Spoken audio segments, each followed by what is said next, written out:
That's it for day 18 of 25 Wild Christmas Review Days. Join me tomorrow as we touch upon another film that ponders the idea of whether Santa Claus is real or not, just does it in a different form. Thanks for watching The Wild Review on The Wild Reviewer, and you just saw me review a thing. Oh, yeah. That's right. This was remade in 1994. Let's put it this way. I got 3 words for you. Kohl's isn't Macy's. Get it right! I think that's all I need to say about that. No! So, this film may have been another reason why I decided to do this mini-series. Also, do I look stupid if the ears are like this? I thought of doing something different by putting the ears outside of the hat. Yeah, I look absolutely ridiculous. I'm never doing that again. Hello, welcome to The Wild Review on The Wild Reviewer, and welcome back to day 5 of 12 Wild Christmas Review Days. Let's keep the hat on my head, why don't we? It's still big. I'm wearing it for the spirit of the holiday, which is what this episode is all about today. The spirit of... Nope, that's wrong. Today we're going to talk about a film that I already talked about when I did the 25 Wild Christmas Review Days. But I'm not sure if any of you caught the rule breaking that I did when it came to Miracle on 34th Street. I talked about the original movie, and then I was supposed to talk about the remake that came out in 1994, and I briefly touched upon it, but as you saw that little clip, I didn't go that much into detail about it. I mentioned Kohl's. That was the only comment I made, and that's mostly because that's the only thing I knew about the film. Because I didn't see it. I know. I broke my own rule. I deserve to be on the naughty list. I was all set to watch the film. I tracked down all the films that I needed to watch that I hadn't seen before, and I found the first Miracle on 34th Street, and then I thought I found the remake, but turns out that was just the original, and then it turned out they weren't even playing the remake on TV that year, and there wasn't a site that I could have watched it on. So in the end, I was just like, well, I guess I'm just going to talk about the first film, but I did want to acknowledge the remake, so I quickly looked it up and saw that Kohl's was in place of Macy's in that film, so I made a comment and that was it. Until today! Because I have actually seen the remake since then. I've actually seen it a few times. I saw it last Christmas and I saw it the Christmas before that, and I was able to refresh my memory on many things. I'm gonna sneeze, I'm sorry. So let's get into it! Let's talk about the 1994 remake of Miracle on 34th Street.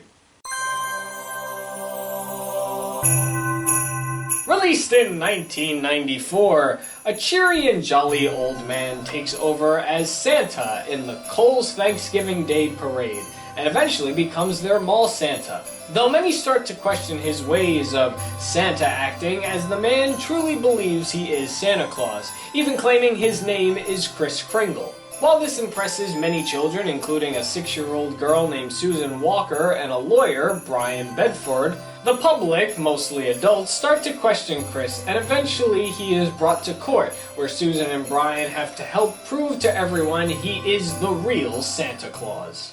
Okay, let's talk about Kohl's really quick. I'm gonna sneeze. I'm gonna sneeze. There, I sneezed. Okay, before we talk about anything else in this film, let's talk about Kohl's. Because that's the thing, I guess, that bothered me, right? Well, it's not much as bothering, it's just strange. I did a little research as to why it was Kohl's and not Macy's, and the only thing I could find, at least on IMDb, was that Macy's did not give the film permission to use its name in the film. Which is a little strange. I feel like there's more to that story. The title, Kohl's Thanksgiving Day Parade, that doesn't sound right. That sounds like something that you would just see on a TV network that just wants to join in with the holiday festivities. Like, you know, you have the Macy's Thanksgiving Parade, but also it's going in front of Kohl's. So on Channel 8, it's the Kohl's Thanksgiving Parade. Now with Kohl's out of the way, let's actually talk about the film itself. In comparison to the original, this film is very dramatic. I was gonna say dry, but I don't even know if that's the right word. Just looking back at the film and watching the trailer for it and the photos, I just remember it having a very calm but dry and low personality. Does that make sense? It's a very dramatic and deeper film than the first one was, to where the first one felt very jolly and very festive-like. This one felt like it was telling a dramatic story you would see on Hallmark. I guess I can compare it to that. It felt like a Lifetime/Hallmark film. That said, it had its moments that were very nice. Richard Attenborough is probably the best Santa. Maybe not my favorite, but he plays a really convincing and fun Santa. He is very jolly in this film. He's very happy. I generally feel bad when he's arrested and taken to a mental hospital. Like, you want him to succeed and win in the end. That's how likable of a character he is in this film. Mara Wilson plays little 6-year-old Susan in this film, and she does well. I'm not going to say she was a horrible actress in this film because she was a child, but there were times that I feel like she could have been a little more lively. Like the final moments of the film, she just looks around and she's like, "Yep, he's real." There's no excitement there. The first girl was so excited, she was running around the whole damn house. The one bit I do like at the ending, now that we're on that discussion, obviously the Susan goes, she wants a house, she wants a baby brother, and what was the other thing that she wanted? She wanted a dad, a house, and a baby brother, and she ended up getting a house. She got a dad because her mom and the lawyer are gonna get married, and then they were like, "What was the other thing that you wanted?" And she was like, "A little brother," and the parents look at each other, and they're like, "Oh my God, Santa Claus is real because we're pregnant." Something about that, something about that scene and just the way it's said, I find that really funny, especially the look on their faces. They're like, overall, if there is anything else positive that I have to say about this film, is that it is very charming. It is very Christmas-like. Again, Richard Attenborough plays a fantastic Santa, and he's one of the highlights in this film, honestly. It is a bit too dramatic and soppy. That's the other word. It's soppy, sappy, soppy. It's a sad film, kind of. That's how it feels like. With all those mixed together, it's a different adaptation of the first film, but this one definitely has like a holiday charm to it. The other thing I enjoyed about it was the different ending that they had when it comes to the trial scene. Obviously, spoilers, Santa ends up winning the trial. But in the original one, they showed off how many letters Santa Claus gets, and that's how they declared that this guy is Santa. In this film, they use a dollar. They use the "In God We Trust" saying on the dollar bill, and that makes the judge look and go, "Well, hang on, we can't see God, but people believe in God. So if we can't see Santa, that doesn't necessarily mean that he's not real. If we want to believe in Santa, we believe in Santa."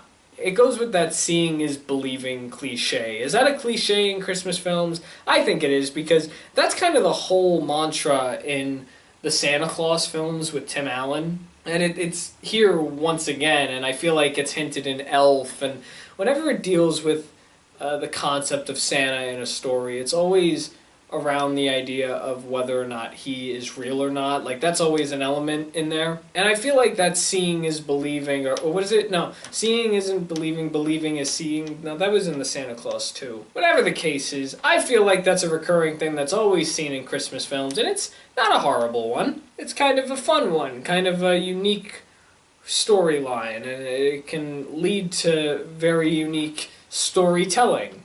This film was dry. I was just gonna say it's that. I mean, emotion is there, but I think there's too much emotion. It's a very dramatic film. We'll just stick to what I originally said about it. It's just very dramatic, honestly. There's too much drama in it. Let's have fun. Let's laugh a little. Well, I think I'm satisfied. I have talked about this film. Would I ever see this one again? Yeah. I mean, it's a good film. It's not horrible. If I had to choose, though, I definitely think I would go with the first one, obviously, because it's, you know, that's a classic, obviously. I think if you want to make this a really great film, you take all the feels from the first adaptation of this story, and then from the remake, take Richard Attenborough, did I say Burger? And then take Richard Attenborough's Santa, put him in that film, and the ending, I don't care about the ending. I actually like the dollar one better now, thinking about it.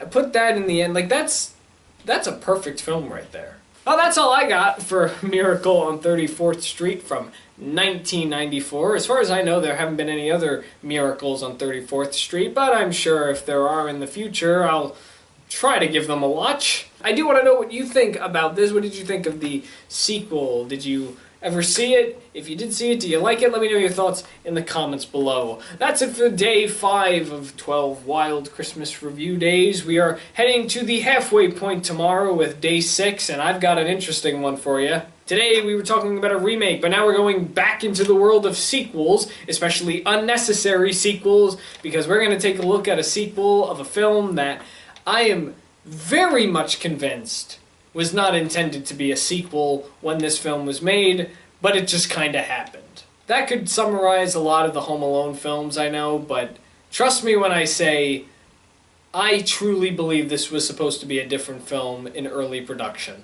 What is it exactly? Well, you're gonna have to come back tomorrow to figure it out. Thanks again for watching The Wild Review. I'm The Wild Reviewer, and you just saw me review a thing.